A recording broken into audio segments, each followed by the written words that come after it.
Huwag mong sabihin sakin na ang gala ay isang kapaki-pakinabang na pagong, na iba sa sinabi mo, tumingin si Tai Kui kay Lian at nagpatuloy, hindi, mula sa pananaw ng mundo ng apoy, talagang sinisira ng taong gumagala ang mundong ito, bullhead, tupa katawan sugawin, ang mga kakaibang demonyong ito ay gumawa ng lahat ng makapangyarihang general upang ipagtanggol ang kanilang sarili laban sa laganap na mga demonyo. Ang buhay na espasyo ay lumiliit dahil sa mga demonyo, at ang mga bansa ay patuloy na pinapabuti ang kanilang mga armas at mga taktika ng militar dahil sa patuloy na mga digmaa. Ang lahat ng ito ay dalawang pagkamatay, ang daigdig ng apoy ay walang nakatira, tinatrato ang lahat ng bagay bilang mga damo, at ang mga demonyo ay laganap, mukhang kapaki-pakinabang ang pantasya sa mundo ng apoy. Muli itong naisip ni Lian, at naunawaan niya na si Tai Kui ay may kinalaman dito, ngunit hindi ito gaanong nakaapekto sa kanya, mas nag-aalala siya sa ibang bagay. Parang binabasa ang isip ni Lian, nagpatuloy si Tai Kui, ang mga makapangyarihang bansa tulad ng Mingguo ay nag-aalala rin sa unti-unting pagkawala ng Dragon Tiger Chi, nilusob na ang bansang Korea, at talamak ang mga multo. Tulad ng para sa Japan, ito ay tulad ng iyong naisip, dati ay lupain ng araw, ngunit ngayon ay hindi na maunlad, sa makatuwid. Ang digmaang ito ay buhay at kamatayan para sa mga Hapon, ipinikit ni Lian ang kanyang mga mata at hinukay ang lahat ng narinig niya, at kasabay nito, inalala niya ang impormasyon tungkol sa mga general ng Hapon mula sa feedback ni Jinghang Ipian sa nakaraang labanan. Dahan-daang sinabi ni Tai Kui, ang East Country Martial Saint na si Honda Tadokatsu ay nagtataglay ng masamang aura. Ang West Country Martial na si Saint Tachibana Munishi ay nagtataglay ng isang masamang aura at ang Asher Flame Sword, pareho silang nire-rango sa top 10 Flame World Rank.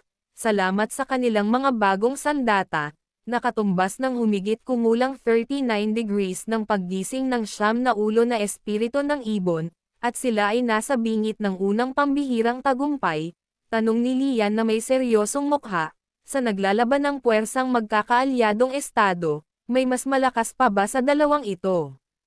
Saglit na tinitigan ni Tai Kui si Lian at saka bamulong, may isang tao, patayin mo siya para sa akin, at magiging patas tayo. Tumango si Tai Kui at nagbiro, mahirap ang mundong ito ng apoy sa pagkakataong ito, at halos patayin ka nito. To be honest, kasalanan ko, paanong madali para sa iyo na gantihan ako ng ganito? O kailangan ko bang yakapin ang iyong hita at magmakaawa sa iyo na patahimikin ang naglalaban ng estado? Sige. Tumingin ng diretso si Lian kay Tai Kui at pinagpag ang kanyang maliit na daliri. Isaalang-alang ito sa akin sa hinaharap. Napaatras si Lian at nagkibit balikat. Hindi ko sinasadya yon. Kung gusto ka ng Red Ghost na ituloy, hindi ako makikialam. Iniyuko ni Tai Kui ang kanyang ulo at ngumiti, pagkatapos ito ay isang pakikitungo, dahan-daang lumabas ng silid si Lian nang walang sinasabi pa, muling umalangaw-ngaw ang boses ni Tai Kui.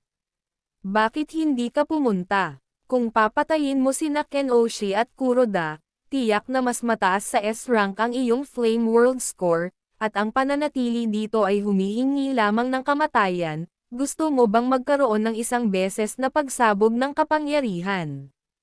O gusto mo ba ang asol na flame sword ng Honda Tadakatsu? Huminto si Lian at sumagot, parehong totoo, ngunit hindi mahalaga sa sandaling ito. Tumangin si Lian sa labas ng tent, nanginginig ang boses, maikli lang ang buhay ko, at wala akong masyadong kaibigan. Ngunit narito, higit sa 200 katao ang handang mamatay para ako ay bumunot ng kanilang mga espada na namamahala kapag nagbigay ako ng utos at same time na tawagin akong general, sa sandaling ito. Ang mga mata ni Lian ay namumula, at ang kanyang titig ay mabangis. Patay na si Dang Tianxiang, at hindi ko na kailangan ng mga reward o puntos. Ngayon gusto ko lang sirain ang mga bastos na iyon. Ang kampo ng hukbong Ming ni Lian ay pumasok sa tolda ni Li Raqiang. Nang makitang papalapit si Lian, Natigilan si Li Roqiang, nakaramdam siya ng kakaiba sa lalaking ito, biglang lumitaw sa kanyang isipan ang nagniningas na bungo, pinagsalikop ni Lian ang kanyang mga kamay at yumuko. General, mayroon akong kahilingan para sa Admiral. Sa kagubatan malapit sa Ilog Datong, nagkalat ang mga bangkay ng mga Ming at Hapones. Si Kuroda ay kumain ng inihaw na isda na may sili at umiling, namatay siya sa edad na 24. Nakakaawa talaga ang kapatid ko. Si Honda Tadakatsu, sa tabi niya, ay nagpahayag ng pagkamatay ni Nagamas. Malaki ang responsibilidad natin, nakatuon lamang kami sa pangunahing puwersa ng Ming sa Datong River at minamaliit ang mga demonyong lumitaw ng wala saan, ngunit hindi siya pinansin ni Kuroda. Nominal leader lang ang kapatid ko, General Tadokatsu. Ikaw ang haligi ng mga kalyadong puwersa. Kahit na ang matigas ang ulo na si Tachibana ay kailangang umamin na ang mga demonyong iyon ay nasugatan ng husto at hindi makakaapekto sa aming pagtubis. Mamaya, gagamitin natin ang mga general ng Ming bilang pain at sisirain ang mga reinforcements. Nasa ating mga kamay pa rin ang tagumpay. Tinakpan ng mga espada at sibat ang langit, at ang mga bundok at kagubatan ay siksik. Libu-libong mga reinforcement ng Ming ang sumugod mula sa abot tanaw. Sa oras na ito, nagpasya si Yang Yuan na salakayin ang likuran ng magkakatulad na kabalyero, ngayong gabi at magbukas ng frontal attack. Kapag nasira ang pagkubkob, makikita ng general ang lakas sa labas. Sa kasalukuyan, kailangan natin ng isang piling hukbo na may mabibigat na sandata upang mabilis na mapalakas at makapasok sa linya ng kalaban. Ngunit tiyak na papana si Wei sa hukbo, at ang tanging paraan ay ang lumaban hanggang kamatayan. Mayroon bang general na handang mamuno sa hukbo upang lumaban hanggang kamatayan? Nang matapos siyang magsalita, kinuha ni Sang Yi ang sibat na pumapatay ng dragon, humakbang pasulong, at sumigaw. Ang kanang taliban ng hukbo, humihingi ng order si Sang Yi, mukhang pagkatapos ng Shen Hiyang, nagbago si Song Yi. Nais ni Song Yi na humiram ng lakas tao mula sa mga pangunahing hukbo upang labanan ang mga pirata ng Hapon. Unti-unting tumaas ang mga boses ng suporta mula sa mga general. Ikinuyom ni Sang Yi ang kanyang mga kamao, kumukulo ang kanyang aura, at tahimik na tumingin sa mga kapatid na nasa harapan niya. Iniyuko ang kanyang ulo, at sinabing, Sang mo, salamat sa inyong lahat. Pagsapit ng gabi, 3,000 kabalyero ang nakatayo sa maayos na hanay.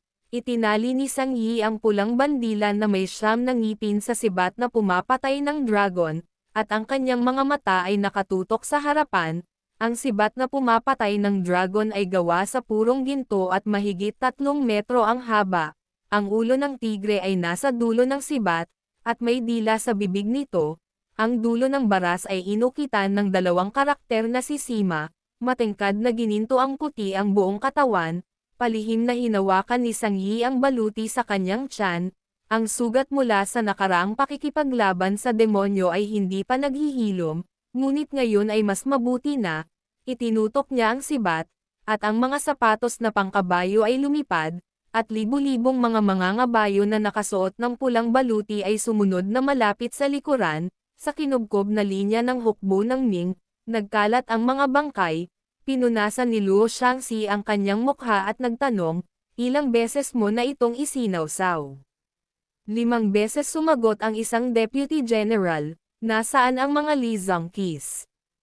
Hindi ko alam, mukhang may sariling plano si Commander.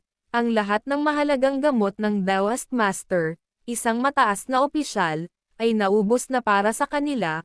Pagkatapos ay hininaan ng Deputy General ang kanyang boses.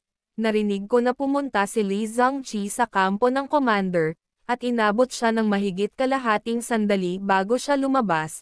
Pagkatapos nun, hindi ko na alam kung saan sila nagpunta. Dinilaan ni Luo Shangxi ang kanyang tuyong labi. Kung nakatakas siya, mas magugustuhan niya ito. Sa oras na ito, gumamit si Li Ruxiang ng karwahe para harangin ang pormasayon, ngunit kalahati na itong nawasak. Ang hukbo ng Ming ay natalo ng 3, at naging mas mahirap na pigilan ang susunod na pag-atak. Tumunog ang busina para sa susunod na pag-atak ng mga kalyadong puwersa. Pinangunahan ni Tachibana Monishi ang hukbo upang maghanda para sa huling pag-atak. Biglang nagliwanag ang maliwanag na apoy sa madilim na gabi, at ang nakakabinging tunog ng pulbure ay sumabog mula sa panlabas na pagkubkob ng Wei. Nang makita ito, tumawa ng malakas si Luo Shangji. Sa wakas, dumating na ang mga reinforcement ni Yang Yuan. Nilingon ni Tachibana Munashige ang kanyang ulo at tumingin sa likod. Ang panlabas na pagkubkob ay nagliliyab na sa usok at apoy, at ang mga hiyawan ay walang katapusan. Hindi nakakagulat. Tumalikod siya at binunot ang kanyang espada at sumigaw. Iwanan ang mga reinforcement ng Ming sa iba pang mga koponan, at ang buong hukbo ay maninangil, na puno ng dugo at laman ang magkabilang panig. Sumugod si Tachibana Munashige sa karamihan at pinutol ang hukbo ng Ming tulad ng pagpuputol ng mga gulay. Biglang lumipad ang isang sinag ng espada, at agad siyang tumalikod para iwasan ito na muntik ng maseksak. Sa kabilang banda, tumakbo si Sang Yi sa kanyang warhorse. Ang kanyang mga mata ay nakatutok sa harapan. Sa harap niya ay isang hanay ng mga itim na kabalyero. Ang Black Snake Legion ay itinatag ng mga sikat na general noong panahon ng Warring States. Sa nakaraang labanan ng Datong, isa sa kanila ang namatay sa kamay ni Lian, at ang isa naman ay tinusok sa dila ni Jin Chan. Ngayon ay 6 na lamang ang natitira. Si Kuroota ay tumingin pababa mula sa itaas sa Ming Iron Cavalry na umaarangkada. Nakatutok ang mga mata niya kay Sang Yi. Bigla siyang nag-alala at nagmamadaling tinanong si Honda Tadokatsu sa tabi niya, "General, pumunta na ba siya sa labanan?" Tumango si Honda Tadokatsu at kumpiyansa na ngumiti. Kapag lumabas ang Ming General sa kanyang steel armor, malalaman niya na kaharap niya ang isang karakter na halos banal. Malungkot ang mukha ni Kuroota, at napabuntong hininga siya. Ang taong ito ay maaari mo lamang talunin, General Tadokatsu. Pagkatapos ay naalala niya ang hindi malilimutang eksena ng mahuli ng hukbo ng Ming ang Pyongyang at ang hindi mabilang na mga halimaw sa itim na organisasyong iyon. Patuloy na pinapatay ng higanteng sibat na pilak ang mga halimaw. Nakatingin lang siya sa malayo. Tanging ang tambak ng mga bangkay na kasing taas ng bundok at ang lalaking nakatayo sa itaas.